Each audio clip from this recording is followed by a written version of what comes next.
ప్రతి శుక్రవారం సినిమా రంగంలో హీరోల స్టేటస్ మారిపోతూ ఉంటుంది. నిన్నటి వరకు అగ్రతారగా వెలుగొందిన హీరో ఒక్కసారిగా పరాజయంతో వెనకబడిపోతాడు. ఎక్కడో చివరి స్థానంలో ఉన్న యంగ్ హీరో శుక్రవారం విడుదలైన సినిమా ఘన విజయం సాధించడంతో తారాపథంలోకి దూసుకెళ్లిపోతాడు. ఇప్పుడు తమిళ స్టార్ హీరో శివకార్తికేయన్, ప్రదీప్ రంగనాథన్ పరిస్థితి అలాగే ఉంది. నిన్న మొన్నటి వరకు శివకార్తికేయన్కు తమిళనాట తిరుగులేదు. వరుస విజయాలతో శివకార్తికేయన్ దూసుకుపోతూ వచ్చాడు. తమిళంలోనే కాదు, తెలుగులో అతని సినిమాలు విడుదలై మంచి విజయాన్ని నమోదు చేసుకున్నాయి. సరిగ్గా ఇదే సమయంలో యువ దర్శకుడు ప్రదీప్ రంగనాథన్ లవ్ టుడే మూవీతో హీరోగా ఎంట్రీ ఇచ్చాడు. ఈ సినిమా తెలుగులోనూ విజయం సాధించింది. ఆ తర్వాత వరుసగా డ్రాగన్, డ్యూడ్ సినిమాల్లో హీరోగా నటించాడు. ఈ రెండు కూడా హిట్టే. దాంతో ఒక్కసారిగా ప్రదీప్ రంగనాథన్ పట్ల జనాల్లోనే కాదు, బయ్యర్లోనూ క్రేజ్ ఏర్పడింది.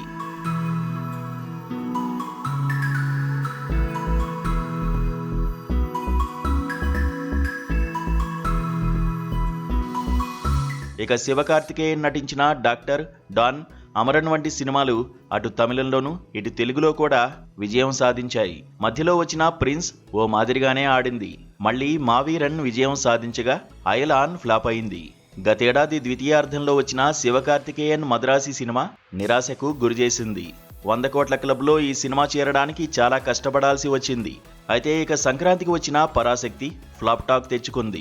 ఈ సినిమా ఇంకా 80 కోట్ల రూపాయల దగ్గరే కొట్టుమిట్టాడుతోంది.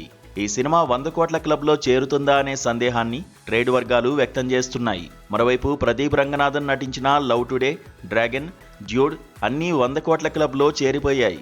ఈ నేపథ్యంలో శివకార్తికేయన్ స్థానాన్ని ప్రదీప్ రంగనాథన్ అందుకుంటాడనే ప్రచారం కోలీవుడ్లో బాగా జరుగుతోంది.